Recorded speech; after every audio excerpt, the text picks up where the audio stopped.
सिंदखेड राजा येथे शेतकऱ्यांच्या विविध मागण्यांसाठी तहसीलदारांना शिवसेना उभाटाचे निवेदन. विनाअट कर्जमुक्तीसह अतिवृष्टी पॅकेज तत्काळ देण्याची मागणी.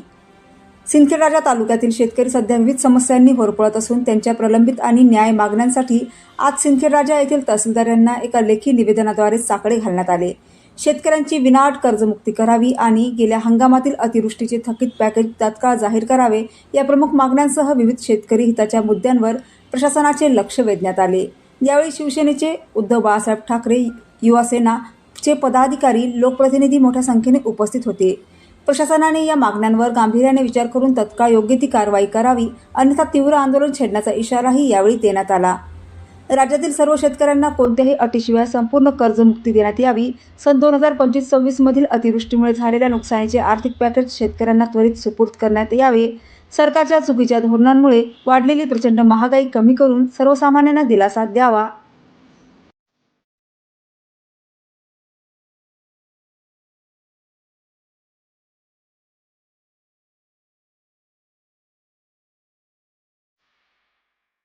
महा-डीबीटी योजनेअंतर्गत असलेली शेतकऱ्यांची थकीत रक्कम आणि प्रलंबित पीक विम्याची रक्कम थेट शेतकऱ्यांच्या खात्यात तत्काळ जमा करण्यात यावी. शेतीसाठी अत्यंत आवश्यक असणाऱ्या रासायनिक खते आणि बी बियाण्यांचे वाढलेले भाव तातडीने कमी करण्यात यावे. एल निनोच्या प्रभावामुळे यंदा पेरणी लांबली आहे, त्यामुळे कमी कालावधीत येणाऱ्या पिकांच्या वाणांची उपलब्धता शासनाने करून द्यावी आणि गावनिहाय कृषी विभागामार्फत याची जनजागृती करावी. नवीन रेशन कार्ड आणि विभक्त रेशन कार्ड धारकांना अन्न सुरक्षा योजनेअंतर्गत तत्काळ धान्य वाटप सुरू करण्यात यावे. सर्वसामान्यांचे कंबरडे मोडणारे पेट्रोल, डिझेल व इतर आवश्यक इंधनांचे दर कमी करण्यात यावे इत्यादी मागण्यांचे निवेदन पदाधिकाऱ्यांच्या उपस्थितीत तहसीलदार यांना सुपूर्द करण्यात आले. हे निवेदन सादर करताना सहसंपर्क प्रमुख छगनदादा मेहत्रे, उपजिल्हा प्रमुख बद्रीभाऊ बोडखे, तालुका प्रमुख आत्माराम शेळके, युवासेना तालुका प्रमुख सिद्धेश्वर आंधळे, शहर प्रमुख उल्हास मुसारे, तालुका संघटक मसाजी वाघ, युवासेना उपतालुका प्रमुख. आज आपण तहसील कार्यालय सिंदखेड राजा या ठिकाणी शेतकऱ्यांना कर्जमुक्ती मिळाली पाहिजे, सरसगट कर्जमुक्ती मिळाली पाहिजे. कुठलीही अट आणि शर्त यामध्ये असता कामा नये. खरं म्हणजे शासनानं जी कर्जमुक्ती जाहीर केली ही कर्जमुक्ती आहे की वन टाइम सेटलमेंट योजना आहे, अशा पद्धतीची शंका आमच्या मनामध्ये आज आहे. खरं जर पाहिलं तर ज्या शेतकऱ्यांना तुम्ही कर्जमुक्त करण्याची घोषणा करता किंवा आश्वासन देता, तर खरं म्हणजे ही कर्जमुक्ती तुमची नाहीच आहे. याच्यामध्ये वेगवेगळ्या अतिशय जाचक अटी आपण लादलेल्या आहे. ह्या जाचक अटी रद्द झाल्या पाहिजेत आणि शेतकऱ्यांना कुठलीही अट आणि शर्त न ठेवता त्या ठिकाणी शेतकऱ्यांना कर्जमुक्ती तात्काळ मिळाली पाहिजे, ही आमची त्या ठिकाणची भावना आहे.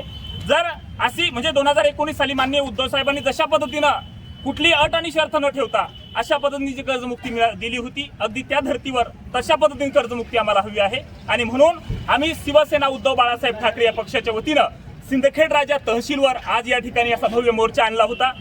जर शासनानं आमच्या मागणीची दखल घेतली नाही तर हा मार्ग अतिशय शांततेचा आणि गांधीजीच्या मार्गाचा होता. आम्हाला भगतसिंगाच्याही मार्गाने जाता येतं, हे शासनानं लक्षात ठेवावं. येणारं आंदोलन अतिशय उग्र आणि त्याहीपेक्षा भव्य दिव्य असेल, याची शासनाने त्या ठिकाणी नोंद घ्यावी. आता सध्या सिंदखेड राजा, देऊळगाव, लोणार तालुक्यामध्ये पीक विम्याचा प्रश्न प्रलंबित आहे, यावर आपली काय भूमिका आहे? त्या ठिकाणी सिंदखेड राजा, देऊळगाव राजा आणि सिंदखेड राजा या ठिकाणच्या पीक विमा कंपन्यांनी जो घोळ घातलेला आहे, तसं संबंध महाराष्ट्रामध्ये तो तसा प्रकार आहे.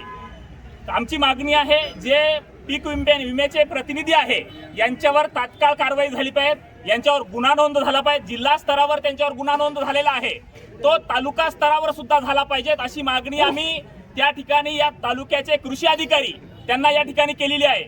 जर या पीक विमा कंपनीचे जे अधिकारी आहेत, जे प्रतिनिधी आहेत, त्यांच्यावर जर असा गुन्हा दाखल झाला नाही तर येणाऱ्या काळामध्ये तालुका कृषी अधिकाऱ्यांना सुद्धा घेराव घालण्यात येईल, याची सुद्धा त्यांनी